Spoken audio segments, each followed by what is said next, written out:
जय श्री राम। आप सभी का स्वागत है। आज हम सुनेंगे कैसे हुई सब संकटों को हरने वाली हनुमान चालीसा की रचना।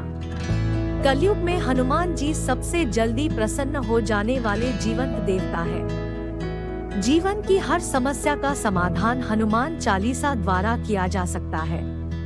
हनुमान चालीसा का पाठ करने से भक्तों के सभी कष्ट दूर हो जाते हैं।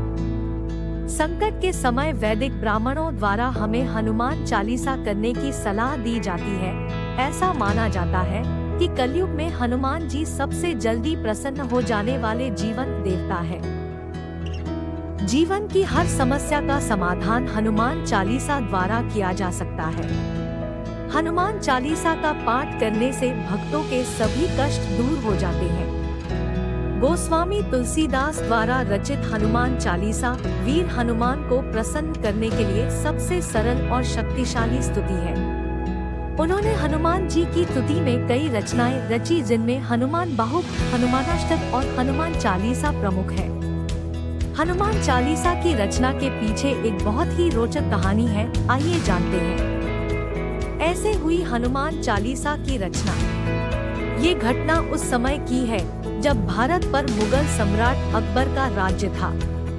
एक बार सुबह के समय एक महिला ने पूजा से लौटते हुए तुलसीदास जी के चरण स्पर्श किए। तुलसीदास जी ने उसे अखंड सौभाग्यवती होने का आशीर्वाद दिया। आशीर्वाद मिलते ही वह फूट फूट कर रोने लगी और रोते हुए उसने बताया कि मेरे पति का अभी देहांत हो गया है और आप तो राम जी के परम भक्त हैं, आप उन्हें जीवित कर दीजिए।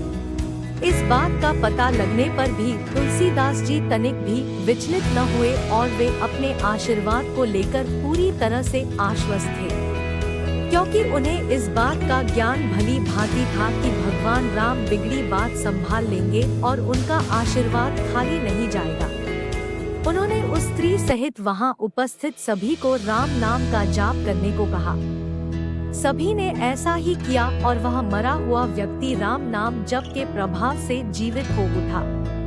जब यह बात बादशाह अकबर को पता लगी तो उसने अपने महल में तुलसीदास को बुलाया और भरी सभा में उनकी परीक्षा लेने के लिए उनसे कोई चमत्कार करने को कहा। ये सब सुनकर तुलसीदास जी ने अकबर से बिना डरे कहा कि वो कोई चमत्कारी साधु नहीं है, सिर्फ श्री राम जी के भक्त हैं। अकबर इतना सुनते ही क्रोध में आ गया और उसने उसी समय सिपाहियों से कहकर तुलसीदास जी को लोहे की जंजीरों से बंधवा दिया।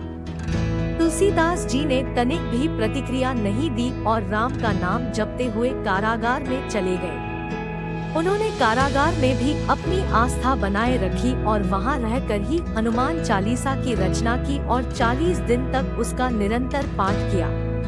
40वें दिन एक चमत्कार हुआ। हजारों बंदरों ने एक साथ अकबर के महल पर हमला बोल दिया। अचानक हुए इस हमले से सब अचंभित हो गए। अकबर एक समझदार बादशाह था, इसलिए उसे कारण समझते देर न लगी और अब उसे भक्ति की महिमा समझ में आ गई। उसने उसी क्षण तुलसीदास जी से क्षमा मांगकर कारागार से मुक्त किया और आदर सहित उन्हें विदा किया। इतना ही नहीं, अकबर ने उस दिन के बाद तुलसीदास जी से जीवन भर मित्रता निभाई। मान्यता है कि हनुमान जी ने तुलसीदास जी को आशीर्वाद दिया कि जो भक्त कलयुग में श्रद्धा भक्ति से इस पाठ को करेंगे उनके सारे कष्ट दूर हो जाएंगे।